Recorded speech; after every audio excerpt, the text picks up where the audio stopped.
Brace God. இன்றைய தியானம் ஏசாயா 41:8-14 வரை.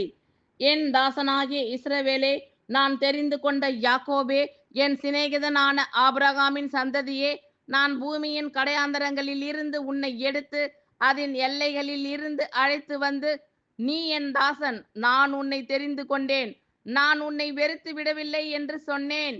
நீ பயப்படாதே, நான் உன்னுடனே இருக்கிறேன், திகையாதே, நான் உன் தேவன், நான் உன்னை பலப்படுத்தி உனக்கு சகாயம் பண்ணுவேன், என் நீதியின் வலது கரத்தினால் உன்னை தாங்குவேன்.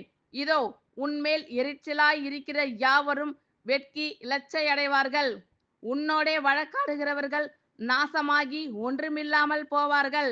உன்னோடே போராடினவர்களை தேடியும் காணாதிருப்பாய்.